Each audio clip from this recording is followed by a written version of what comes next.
واشہد ان محمدا عبدہ ورسولہ۔ 12ویں پارے کا مختصر خلاصہ جو ہے وہ آپ کے سامنے بیان کیا جائے گا۔ 12ویں پارے کے شروع میں سورہ ہود ہے، اس سے پہلے سورہ یونس تھی، اس کا نام اللہ رب العالمین نے اپنے نبی یونس علیہ السلام کے نام پر رکھا، اور اس سورت کا نام اللہ رب العالمین نے اپنے نبی سیدنا ہود علیہ السلام کے نام پر رکھا ہے۔ اس سورت کے اندر اللہ رب العالمین نے عقیدہ آخرت، قیامت کو برحق ماننا، یہ بیان کیا ہے، اور قیامت کا انکار کرنے والے لوگوں کا تذکرہ کیا ہے۔ اس سورت کی تاثیر نے نبی مکرم محمد الرسول اللہ صلی اللہ علیہ وآلہ وسلم کو بوڑھا کر دیا، یعنی آخرت کا عقیدہ اللہ رب العالمین نے اس میں بیان کیا۔ وہ لوگ جو آخرت کا انکار کرتے ہیں ان کا تذکرہ کیا، تو اس فکر نے رسول اللہ صلی اللہ علیہ وسلم کو کمزور کر دیا، بوڑھا کر دیا۔ جامع ترمذی میں حدیث ہے، سیدنا ابو بکر رضی اللہ تعالیٰ عنہ نے رسول اللہ صلی اللہ علیہ وسلم سے پوچھا کہ یا رسول اللہ قد شبتا، اے اللہ کے رسول صلی اللہ علیہ وسلم آپ بوڑھے ہو گئے ہیں، کمزور ہو گئے ہیں، اس کی وجہ کیا ہے؟ تو نبی صلی اللہ علیہ وسلم نے فرمایا شیبتنی ہود والواقعۃ والمرسلات واما یتساءلون واذا الشمس کورت، کہ مجھے بوڑھا کر دیا ہے سورہ ہود نے اور واقعہ نے اور مرسلات نے اور اما یتساءلون یعنی سورہ النبا 30ویں پارے کی جو پہلی صورت ہے، واذا الشمس کورت اور سورہ تکویر نے۔ ان صورتوں کے اندر اللہ رب العالمین نے قیامت کا تذکرہ کیا ہے۔ تو اس فکر نے کہ کتنے اللہ رب العالمین کے پیدا کردہ لوگ ہیں جو اس عقیدے کو نہیں مانتے، اللہ رب العالمین کے اتنے واضح دلائل کے نازل کرنے کے بعد بھی وہ آخرت کی فکر نہیں کرتے، اس کی تیاری نہیں کرتے۔ تو رسول اللہ صلی اللہ علیہ وسلم فرماتے ہیں ان صورتوں نے مجھے بوڑھا کر دیا ہے۔ اس صورت میں سب سے پہلے تو اللہ رب العالمین نے قرآن مجید کا تعارف کروایا، اس کے اوصاف بیان کیے، اور اس کے بعد اللہ رب العالمین نے اپنا تعارف کروایا ہے۔ اللہ تعالیٰ نے فرمایا وَمَا مِن دَابَّةٍ فِي الْأَرْضِ إِلَّا عَلَى اللَّهِ رِزْقُهَا، اور کوئی جاندار زمین میں چلنے والا نہیں ہے إِلَّا عَلَى اللَّهِ رِزْقُهَا، مگر اس کا رزق اللہ تعالیٰ ہی پر ہے، اس کا رزق اللہ رب العالمین کے ذمے ہے۔ یہ ہے اللہ رب العالمین پر توکل، کہ اللہ تعالیٰ وہ ذات ہے جو تمہیں پیدا کر کے یوں ہی نہیں جس نے چھوڑ دیا، بلکہ تمہارے رزق کا بندوبست بھی وہی کرتا ہے، اسی کے ذمے ہے۔ جامع ترمذی میں حدیث ہے، رسول اللہ صلی اللہ علیہ وسلم نے فرمایا کہ اگر تم اللہ رب العالمین پر اس طرح توکل کرو جس طرح اس پر توکل کرنے کا حق ہے، تو تمہیں ویسے ہی رزق دیا جائے جیسے پرندوں کو دیا جاتا ہے، کہ وہ اپنے گھونسلوں سے، اپنے گھروں سے خالی پوٹیں لے کر نکلتے ہیں، اور جب شام کو واپس آتے ہیں تو ان کی پوٹیں بھری ہوئی ہوتی ہیں۔ یعنی اس حدیث میں دو درس دیے گئے ہیں، دو چیزوں کی ترغیب دلائی گئی ہے۔ ایک تو یہ کہ کوئی نہ کوئی کسب کرنا ہے، یعنی ظاہری اسباب کو اختیار کرنا ہے، لیکن توکل ان پر نہیں کرنا۔ توکل پھر بھی اللہ رب العالمین پر کرنا ہے کہ میں نے کسب کرنا ہے، ظاہری سبب کو اختیار کرنا ہے، لیکن میرے رزق کا مالک جو ہے وہ اللہ رب العالمین ہے۔ جیسے آپ کے سر میں درد ہوتی ہے تو آپ ڈسپرین کھاتے ہیں، لیکن یہ عقیدہ اس کے بارے میں رکھنا کہ مجھے آرام، مجھے شفا ڈسپرین نے دی ہے، یہ درست نہیں ہے۔ شفا دینے والا اللہ رب العالمین ہے۔ جو ہم نے ڈسپرین کھائی وہ بھی شریعت کا حکم تھا، اللہ کے رسول صلی اللہ علیہ وسلم کی تعلیمات میں سے ہی تھا کہ ظاہری سبب کو اختیار کریں، لیکن اس سبب کو اختیار کرنے کے باوجود شفا دینے والا صرف اور صرف اللہ رب العالمین ہے۔ تو یہ ہے کہ نبی صلی اللہ علیہ وسلم نے فرمایا جس طرح پرندے خالی پیٹ نکلتے ہیں تو یہ نکلنا ان کا کسب ہے، ان کے ظاہری سبب کو اختیار کرنا ہے، اور وہ پوٹیں بھر کر واپس آتے ہیں، یہ اللہ رب العالمین پر توکل ہے کہ پوٹیں بھر کے واپس آ جاتے ہیں، کل کی فکر نہیں کرتے ہیں، کل کی فکر نہیں ہے کہ کل کہاں سے ملے گا، یہ اللہ رب العالمین جس نے آج پوٹ بھری ہے وہ کل بھی بھرے گا۔ تو ظاہری سبب کو اختیار بھی کرنا اور توکل اللہ رب العالمین پر مکمل رکھنا کہ دینے والا وہ ہے، رزق کا مالک وہ ہے، جس نے پیدا کیا ہے وہ بھوکا سلائے گا نہیں۔ اسی طرح جامع ترمذی میں حدیث ہے، رسول اللہ صلی اللہ علیہ وسلم نے صحابی کو تعلیم دی کہ اونٹ کا گھٹنا باندھو اور پھر اللہ تعالیٰ پر توکل کرو۔ تو یعنی ظاہری سبب اختیار کرنا یہ توکل کے منافی نہیں ہے، اس کی بھی تعلیم شریعت اسلامیہ نے ہمیں دی ہے۔ اس طرح صحیح الجامع میں ایک حدیث ہے، نبی مکرم صلی اللہ علیہ وسلم نے فرمایا کہ جبریل علیہ السلام نے میرے دل میں یہ بات ڈالی، میرے دل میں یہ وحی کی۔ وہ کہتے ہیں کہ تم اس وقت تک کوئی بندہ جو ہے وہ فوت نہیں ہوگا، اس دنیا فانی کو نہیں چھوڑے گا جب تک وہ اپنی مقررہ مدت کو پورا نہ کر لے اور اپنے رزق کو پورا حاصل نہ کر لے، جتنا اللہ رب العالمین نے اس کے نصیب میں لکھا ہے وہ پورا کا پورا نہ لے لے، پورا کا پورا نہ کھا لے، اس وقت تک وہ مرے گا نہیں۔ اور انہوں نے کہا کہ تم رزق کی تلاش کے لیے اچھے اچھے معاملات کرو، اچھے طریقوں کو استعمال کرو، یہ نہ ہو کہ رزق کے نہ ملنے پر یا اس کے ملنے کے لیٹ ہونے پر تم ایسے اسباب اختیار کرو کہ اللہ رب العالمین کی نافرمانی کر بیٹھو، یعنی حلال اور حرام کی تمیز کو بھول جاؤ کہ آنا چاہیے جہاں سے مرضی آئے۔ اس لیے جبریل علیہ السلام نے کہا کہ اس لیے کہ اللہ رب العالمین کے پاس جو نعمت ہے، یعنی جو جنت ہے جو تمہارے لیے اس نے تیار کی ہے، وہ اس کی فرما برداری کے بغیر نہیں ملتی، اس کی نافرمانی کر کے وہ نہیں ملتی۔ تو لہذا رزق جو اللہ نے لکھ دیا ہے وہ ملنا ہی ملنا ہے، تو جب وہ ملنا ہی ہے، یہ اللہ تعالیٰ کا وعدہ ہے، رسول اللہ صلی اللہ علیہ وسلم نے یہ فرما دیا ہے، یہ ملنا ہی ملنا ہے، تو پھر اس کے لیے حلال اور حرام کی تمیز کو بھولنا یہ بیوقوفی ہے، یہ عقل مندی نہیں ہے۔ وَمَا مِن دَابَّةٍ فِي الْأَرْضِ إِلَّا عَلَى اللَّهِ رِزْقُهَا، زمین میں چلنے والا کوئی جاندار نہیں ہے مگر اس کا رزق جو ہے وہ اللہ رب العالمین کے ذمے ہے۔ وَيَعْلَمُ مُسْتَقَرَّهَا وَمُسْتَوْدَعَهَا، اور وہ اللہ تعالیٰ جانتا ہے اس کے ٹھہرنے کی جگہ کو اور اس کے سونپے جانے کی جگہ کو۔ مستقر کہتے ہیں ٹھہرنے کی جگہ، اور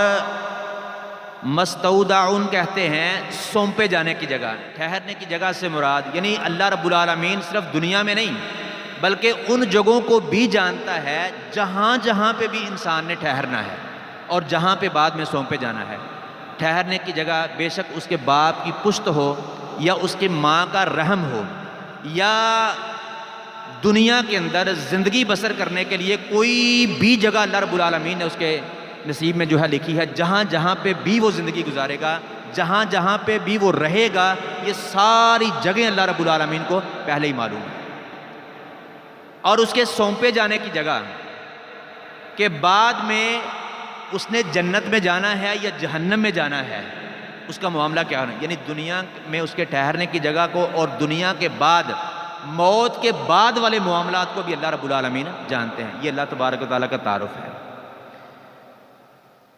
کل فی کتاب مبین، ہر چیز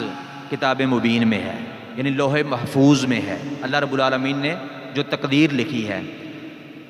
قیامت تک جو کچھ ہونا ہے وہ اللہ رب العالمین نے لکھ دیا ہے۔ تو ہر چیز، یہ سب کچھ، انسان کا ٹھہرنا، انسان کا سونپے جانا، انسان کا رزق، جتنی اس کی زندگی ہے، جیسی زندگی ہے، خوش بختی والی ہے، بدبختی والی ہے، بعد میں جو ہے اس کے لیے جنت ہے، جہنم ہے، یہ ساری چیزیں اللہ رب العالمین کو معلوم بھی ہیں اور کتاب مبین لوح محفوظ میں محفوظ بھی ہیں۔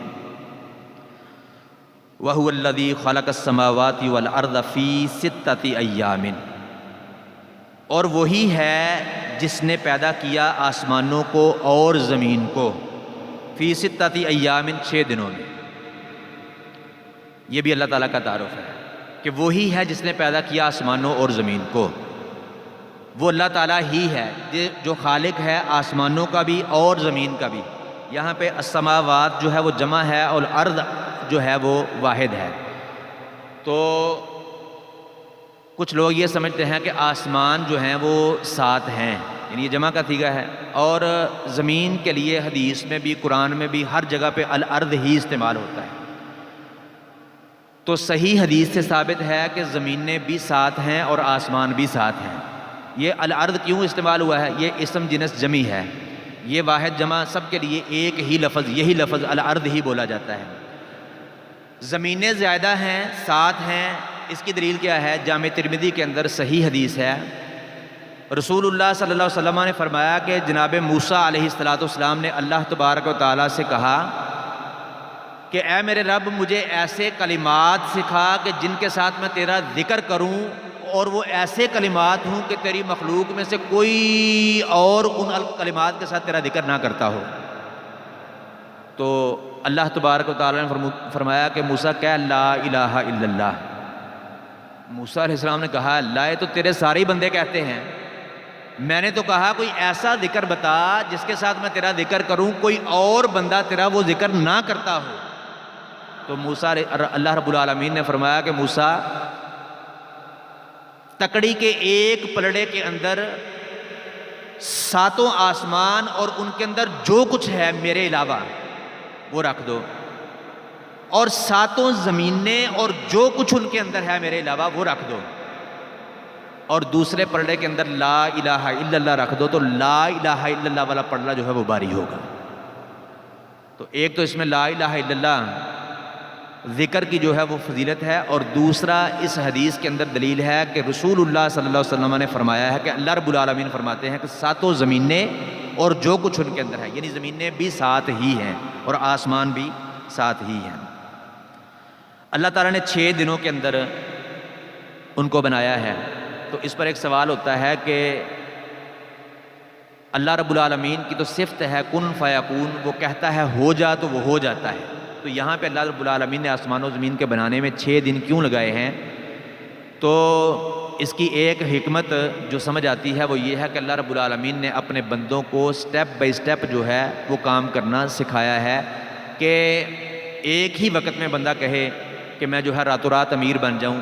تو یہ حلال طریقے سے ہو یہ ممکن نہیں ہے۔ یعنی محنت کرے، ظاہری اسباب کو اختیار کرے اور سٹیپ بائی سٹیپ اوپر جانے کی جو ہے وہ کوشش کرے کسی بھی میدان کے اندر۔ تو یہ اللہ رب العالمین نے اپنے بندوں کو سکھایا ہے۔ وَقَانَ عَرْشُهُ عَلَى الْمَاءِ، اور تھا اس کا عرش پانی پر، یعنی جب آسمان و زمین نہیں تھے تو یہاں پہ پانی ہی پانی تھا، تو پانی کے اوپر اللہ رب العالمین کا عرش تھا، عرش کے اوپر اللہ رب العالمین کی کرسی تھی، اور کرسی کے اوپر اللہ تبارک و تعالیٰ اپنی شان کے لائق، اپنی شان کے مطابق جو ہے وہ مستوی تھا۔ اس کے بعد جب اللہ رب العالمین نے زمین و آسمان کو بنایا تو پھر سارے آسمانوں کے اوپر اب جو ہے وہ اللہ رب العالمین کا عرش ہے، اور اس عرش کے اوپر اللہ تعالیٰ کی کرسی ہے، اور کرسی کے اوپر اللہ تعالیٰ اپنی شان کے لائق جو ہے وہ مستوی ہے۔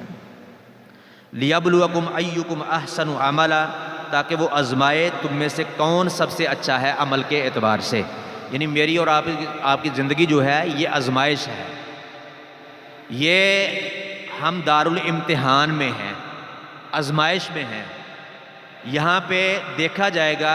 کہ میں کیسے عمل کرتا ہوں، آپ کیسے عمل کرتے ہیں، ہم سب کے بارے میں یہ جانچا جائے گا کہ وہ کیسے عمل کرتا ہے، پھر ویسا ہی۔ اچھا یہاں پہ بھی ایک سوال پیدا ہوتا ہے کہ اللہ رب العالمین نے تو تقدیر پہلے ہی لکھ دی ہے، اس کا تو علم یہ ہے کہ وہ سب کچھ جانتا ہے، وہ ساری جگہوں کو بھی جانتا ہے، تو پھر یہ آزمائش کیسی؟ یہ آزمائش دیکھیں، ایک کلاس ٹیچر ہے، کلاس ٹیچر پورا سال کلاس پڑھاتا ہے بچوں کو، تو اس کو 20 بچے 25 بچے کلاس میں ہیں، تو اس کو سب کا پتہ ہے کہ کس کی پہلی پوزیشن ہونی ہے، کس کی دوسری اور کس کی تیسری، اور کس نے جو ہے امتحان میں فیل ہونا ہے۔ اچھا اب ٹیچر پھر بھی پیپر لیتا ہے، امتحان پھر بھی لیتا ہے، وہ اس لیے کہ اگر وہ ایسے ہی فیصلہ کر دے کہ یہ بچے یہ پوزیشن ہولڈر ہیں اور یہ پاس ہیں اور یہ فیل ہیں، تو یہ لوگ اس سے مطمئن نہیں ہوں گے، وہ بچے ہی کلاس میں جو پڑھتے ہیں وہ مطمئن نہیں ہوں گے۔ تو اطمینان لوگوں کو دلانے کے لیے وہ امتحان کا ایک سلسلہ ہوتا ہے۔ تو اللہ رب العالمین نے بھی بندوں کے اطمینان کے لیے یہ آزمائش کا معاملہ جو ہے، امتحان کا معاملہ رکھا، ورنہ اللہ رب العالمین پہلے ہی جانتا ہے، یہ اللہ تعالیٰ کی تقدیر ہے۔ اور دوسرا مسئلہ اس میں یہ ہے کہ کئی لوگ جو ہے وہ سوال کرتے ہیں کہ جب اللہ رب العالمین نے پہلے ہی تقدیر لکھ دی ہے، اس کو پہلے ہی پتہ ہے، تو پھر لوگ گناہ کرتے ہیں تو اس پر پکڑ کیوں ہوتی ہے؟ اگر نیکی کرتے ہیں تو اس پر ثواب کیوں ہوتا ہے؟ تو یہ بات بھی جان لیں، تقدیر پر ایمان یہ نہیں ہے کہ بندہ چوری کرے تو کہے میرا کوئی قصور نہیں ہے، میری تقدیر میں لکھا ہی یہ تھا، زنا کرے تو کہے میرا کوئی قصور نہیں ہے، میری تقدیر میں لکھا ہی یوں تھا۔ بھئی اللہ رب العالمین نے لکھا ہے اس لیے نہیں ہم کرتے، بلکہ اللہ رب العالمین کو پہلے ہی ہمارے کرتوتوں کا پتہ تھا، اس نے یہ کرنا ہے، اللہ تعالیٰ نے پہلے ہی لکھ دیا۔ یہ ہے اللہ تعالیٰ کا علم، یہ ہے تقدیر، کہ اللہ رب العالمین کو پتہ تھا اس نے کرنا ہے، اس نے لکھ دیا۔ اللہ تعالیٰ کے لکھنے کی وجہ سے ہم نہیں کرتے، اس کو پہلے ہی پتہ تھا کہ اس نے یہ کرنا ہے۔ تو یہ جو ہے میری اور آپ کی زندگی یہ آزمائش کے لیے ہے، لِيَبْلُوَكُمْ أَيُّكُمْ أَحْسَنُ عَمَلًا، تاکہ وہ آزمائے کہ تم میں سے کون اچھا ہے، زیادہ اچھا ہے عمل کے اعتبار سے۔ اس کے بعد اللہ رب العالمین نے شرک سے توبہ کرنے کی دعوت دی اور اعراض کرنے کی صورت میں عذاب کی دھمکی دی۔ مشرکین عرب کو اپنے شرکیہ عقائد اور نامعقول اعمال سے توبہ اور استغفار کرنے کی دعوت دی گئی، اور اعراض کرنے کی صورت میں اللہ رب العالمین نے فرمایا کہ اگر منہ موڑا تو پھر اللہ رب العالمین کا عذاب آئے گا۔ اللہ تعبدوا الا اللہ، نہ تم عبادت کرو سوائے اللہ تعالیٰ کے، اللہ تعالیٰ کے سوا کسی کی عبادت نہیں کرنی ہے۔ اننی لکم منہ نذیر و بشیر، بے شک میں تمہارے لیے منہ اس کی طرف سے نذیر ایک ڈرانے والا، و بشیر اور ایک خوشخبری دینے والا ہوں۔ اللہ رب العالمین کی عبادت کے علاوہ کسی کی عبادت نہیں کرنی، اگر پہلے کی ہے تو اس کی سچی توبہ کر لو، اللہ تعالیٰ کی طرف رجوع کر لو۔ اب جو ہے اب سمجھ آ گئی ہے، میں نے اللہ تعالیٰ کا حکم سنا دیا ہے، تو اب اللہ رب العالمین کے علاوہ کسی کی عبادت نہیں کرنی۔ اور عبادت کیا ہے؟ ہم سمجھتے ہیں عبادت نماز پڑھنا، روزہ رکھنا، وضو کرنا، حج کرنا، یہ چند جو ہے وہ مشہور ہم سمجھتے ہیں یہ عبادت، یہ بھی عبادت ہے، یہ لیکن یہ ہی عبادت ہے، یہ بات درست نہیں ہے۔ آتاکم الرسول فخذوہ وما نہاکم عنہ فانتہوا، کہ جس چیز سے رسول اللہ صلی اللہ علیہ وسلم تمہیں جس چیز کے کرنے کا حکم دے دیں اس کو مضبوطی سے تھام لو، اور جس چیز سے وہ منع کر دیں اس سے فوراً اجتناب کرو، چھوڑ دو اس کو۔ یعنی شریعت کا ہر حکم ماننا، وہ کرنے کے بارے میں ہو یا نہ کرنے کے بارے میں ہو، اس کو ماننا، یہ ہے عبادت۔ اللہ رب العالمین کی خوشنودی کے لیے جو بھی ہم کرتے ہیں، یعنی حلال کو لیتے ہیں اور حرام سے بچتے ہیں، یہ ہے عبادت۔ نماز فی نفسی ہی عبادت نہیں ہے، نماز تب عبادت بنے گی جب اللہ رب العالمین کے حکم کے مطابق اور نبی صلی اللہ علیہ وسلم کے طریقے کے مطابق ہوگی۔ وگرنہ آپ دیکھیں کہ اللہ رب العالمین، یہ بھی ہم نے نماز پڑھی ہے تو ہمارا منہ قبلے کی طرف تھا، اگر یہی عشاء کی 4 رکعتیں ہم پڑھیں، ہمیں پتہ ہے قبلہ ادھر ہے، رسول اللہ صلی اللہ علیہ وسلم کی نمازیں ادھر منہ کر کے ہیں، اللہ رب العالمین کا حکم ادھر ہے، ہم جان بوجھ کے منہ مشرق کی طرف کر لیں، رکعتیں 4 ہی پڑھیں، رکعتیں 4 ہی پڑھیں، وہی تلاوت، وہی دعائے استفتاح، وہی جو ہے وہ اذکار رکوع اور سجود کے، وہی تشہد کے ہم سارے پورے کے پورے پڑھیں، بلکہ پہلے سے زائد پڑھ لیں، اس کا ثواب ملے گا یا عذاب ملے گا؟ اس کا عذاب ملے گا، اس لیے کہ یہ اللہ رب العالمین کا حکم نہیں ہے، رسول اللہ صلی اللہ علیہ وسلم کا طریقہ نہیں ہے۔ تو عبادت وہ ہے جو اللہ رب العالمین کا حکم ہو اور نبی مکرم صلی اللہ علیہ وسلم کی اس پر مہر ہو، وگرنہ صحیح مسلم میں حدیث ہے، رسول اللہ صلی اللہ علیہ وسلم نے فرمایا من عمل عملا لیس علیہ امرنا فہو رد، کوئی ایسا عمل کرے جس پر ہمارا امر نہیں ہے، ہمارا حکم نہیں ہے، جس کے نیچے ہماری مہر نہیں ہے، فہو رد، وہ اللہ رب العالمین کے ہاں مقبول ہی نہیں ہے، قبول ہی نہیں کیا جائے گا، اس کو رد کر دیا جائے گا۔ اسی طرح اللہ رب العالمین نے فرمایا یا ایھا الذین آمنوا اطیعوا اللہ و اطیعوا الرسول ولا تبطلوا اعمالکم،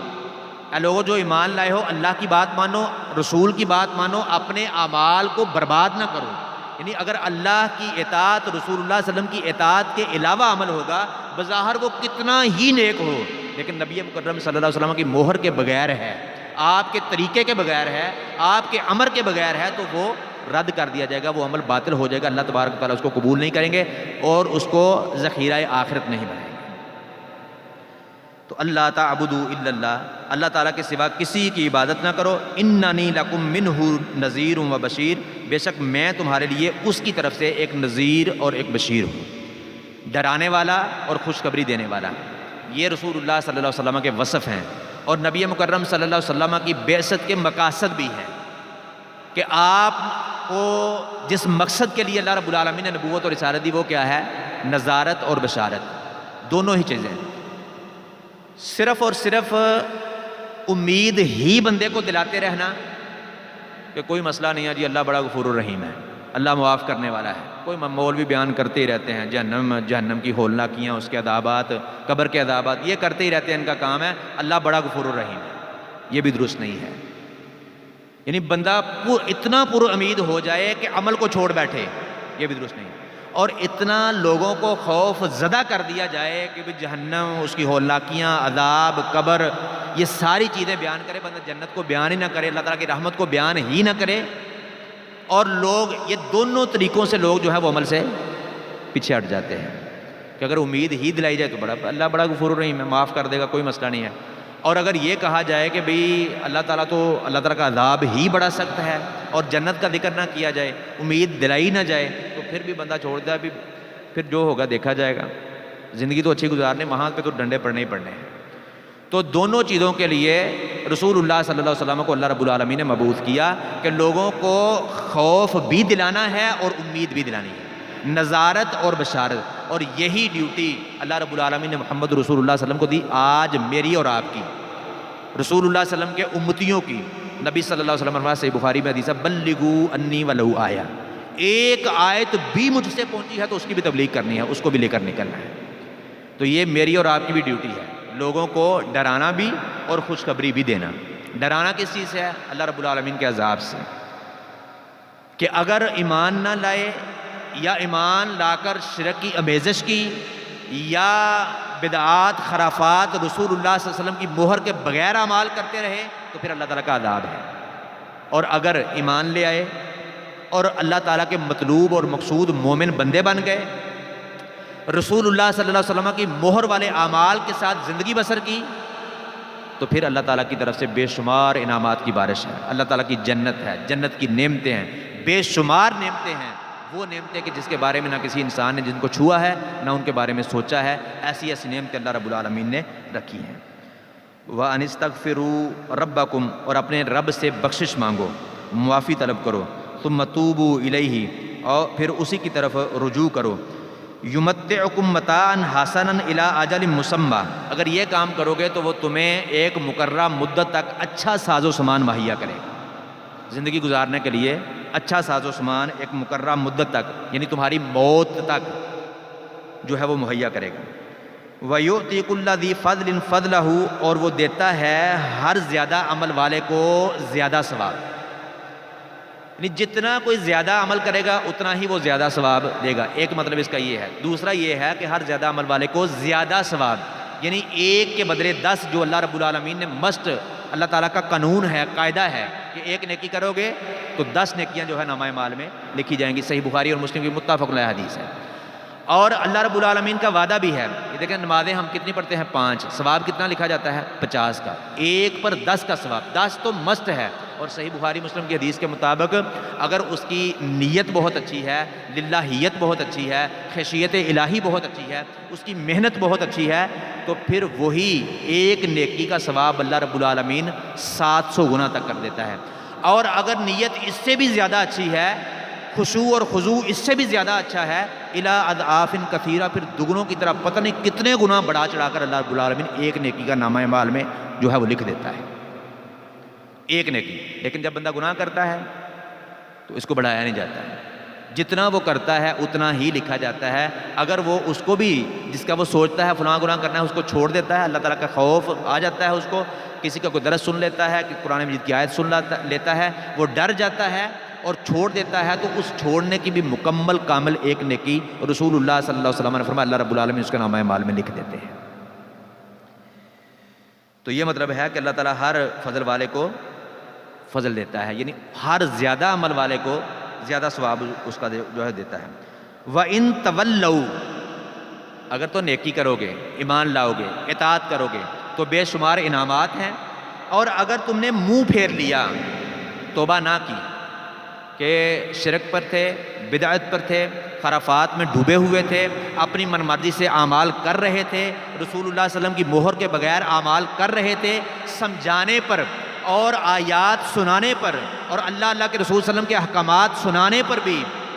توبہ نہیں کی، رجوع نہیں کیا، بلکہ منہ پھیر لیا، فَإِنِّي أَخَافُ عَلَيْكُمْ عَذَابَ يَوْمٍ كَبِيرٍ، تو بے شک میں ڈرتا ہوں تم پر بہت بڑے دن کے عذاب سے، یعنی قیامت کے دن کے عذاب سے۔ اگر منہ پھیر لیا، نافرمانی کی، تو بہت بڑے دن کے عذاب سے پھر میں تمہیں ڈرتا ہوں۔ اس کے بعد اللہ رب العالمین نے بیان فرمایا کہ رسالت کو جانچنے کا ایک عجیب اصول، مشرکین عرب دنیاوی زندگی کو سب کچھ سمجھتے تھے، آخرت پر ان کا کوئی ایمان نہیں تھا، وہ آخرت کو مانتے ہی نہیں تھے، وہ کہتے تھے کہ مر گئے، مٹی ہو گئے، بس اس کے بعد ختم ہو گیا۔ تو رسول اللہ صلی اللہ علیہ وسلم قیامت کی آیات ان کو سناتے، قیامت کے بارے میں ان کو معلوم کرواتے، تو وہ کہتے تھے، اور آپ فرماتے کہ اگر اس پر ایمان نہ لائے تو پھر یہ سزا ملے گی، اللہ رب العالمین کا عذاب آئے گا، میں بہت بڑے دن کے عذاب سے ڈرتا ہوں۔ اچھا، وہ کہتے کہ بھئی اتنی دیر ہو گئی ہے، ہمیں یہ دعوت دے رہے ہیں، ہم ان کی دعوت کو قبول نہیں کرتے، ان کی بات کو نہیں مانتے، ان کے کہے کے مطابق عمل نہیں کرتے، تو ہم پر کوئی پہاڑ ٹوٹتا ہی نہیں ہے، ہم پر عذاب آتا ہی نہیں ہے۔ کتنی بار انہوں نے ہمیں جو ہے اس بات سے ڈرایا ہے کہ اگر بات نہ مانی تو اللہ تعالیٰ کا عذاب آئے گا، تو عذاب کیوں نہیں آتا؟ بلکہ کئی بار تو مشرکین عرب نے جو ہے وہ مطالبے بھی کیے۔ ابو جہل کے بارے میں آتا ہے کہ اس نے کہا کہ اے اللہ، دعا کی اس نے کہ اللہ، اگر یہ تیرا سچا رسول ہے اور تیری سچی کتاب لے کر آیا ہے، منزل من اللہ قرآن ہے اس کے پاس، تو پھر ہم پر پتھروں کی بارش برسا۔ اس طرح کے جو ہے وہ مطالبے کرتے اور اس طرح جو ہے وہ مذاق اڑاتے۔ تو اللہ رب العالمین نے فرمایا وَلَا إِنْ أَخَّرْنَا عَنْهُمُ الْعَذَابَ إِلَىٰ أُمَّةٍ مَّعْدُودَةٍ، اور یقیناً اگر ہم مؤخر کر دیں ان سے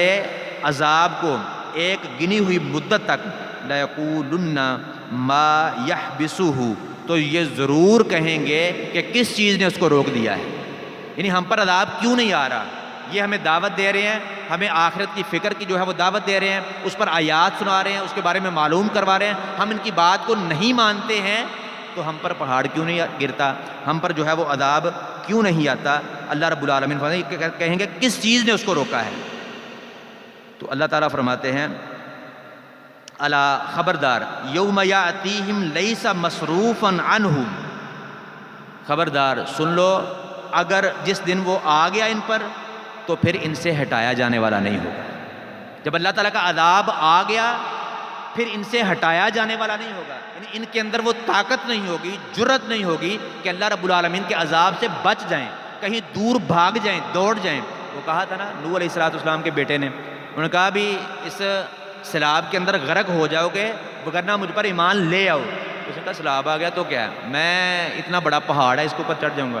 تو وہ چڑھ گیا پہاڑ کے اوپر، دیکھتے ہی دیکھتے پہاڑ بھی پانی کے اندر ڈوب گیا۔ تو اللہ رب العالمین کے عذاب کا مقابلہ کوئی کرے یہ ہو سکتا ہی نہیں۔ وہ عذاب چاہے دنیا میں ہو اور آخرت کا عذاب، اس کے بارے میں تو کوئی سوچ ہی نہیں سکتا، تو کتنا ہولناک ہوگا، کتنا دردناک ہوگا۔ جب دنیا میں آئے ہوئے عذاب کا ہم مقابلہ نہیں کر سکتے تو آخرت کے عذاب کا مقابلہ جو ہے وہ کیسے کریں گے؟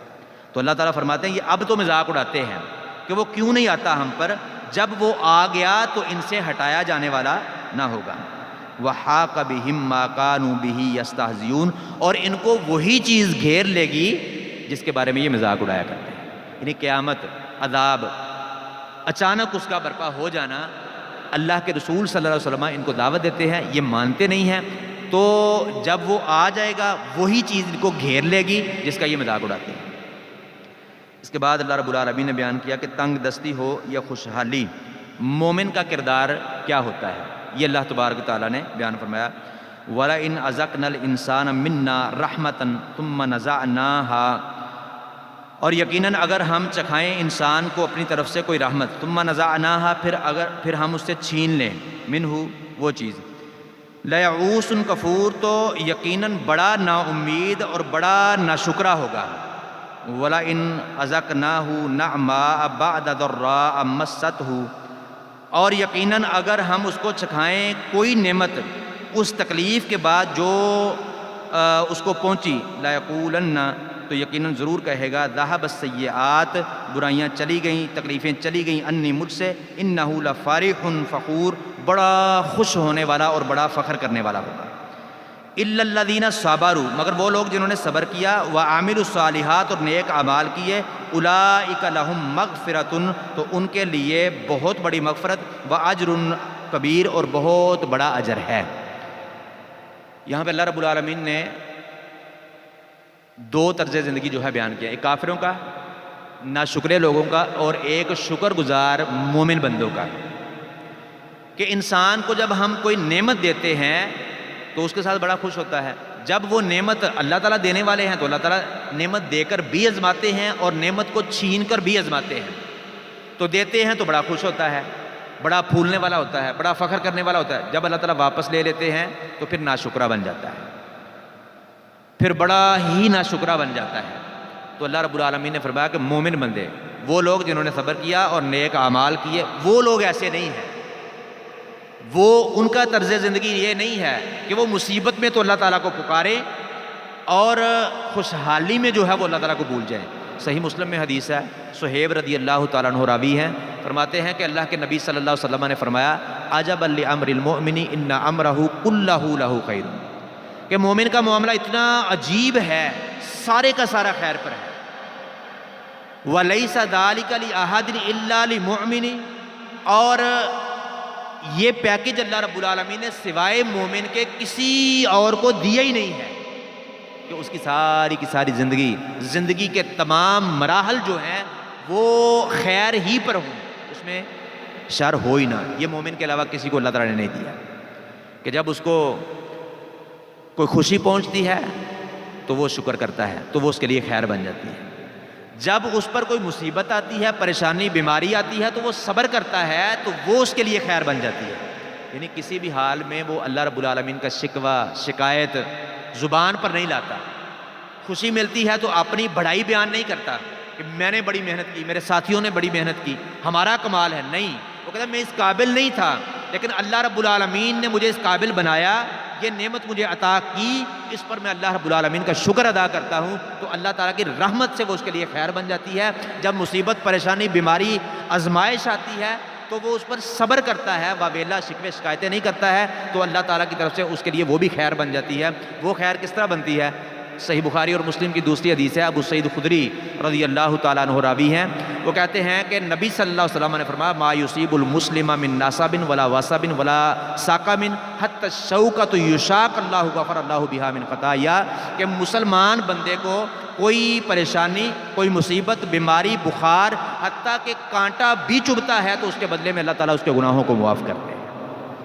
تو لوگ کہتے ہیں کہ تندرستی ہزار نعمت ہے، یہ بڑا زبردست قول ہے، واقعی تندرستی ہزار نعمت ہے، لیکن میں کہتا ہوں مسلمان بندے کے لیے بیماری آنے سے پہلے، تنگ دستی آنے سے پہلے، آزمائش آنے سے پہلے اللہ تعالیٰ سے پناہ مانگنی چاہیے۔ لیکن اگر مسلمان بندے پہ کوئی آزمائش، بیماری، پریشانی آ جائے اور وہ اسلام کی تعلیمات کے مطابق اس پر صبر کرے تو اللہ کی قسم وہ بیماری اس کے لیے 2000 نعمت بن جاتی ہے۔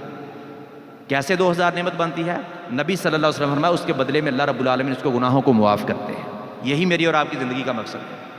میری اور آپ کی زندگی کا مقصد، اس کی کامیابی کس میں ہے؟ اللہ رب العالمین نے فرمایا کہ کامیاب کون ہے؟ جو اپنے آپ کو جنتی بنا لیتا ہے، اپنے آپ کو اللہ تعالیٰ کی جہنم سے بچا لیتا ہے، وہی اصل کامیاب ہے۔ تو بندے پر مصیبت آتی ہے وہ اس پر صبر کرے، شکوے شکایتیں نہ کرے،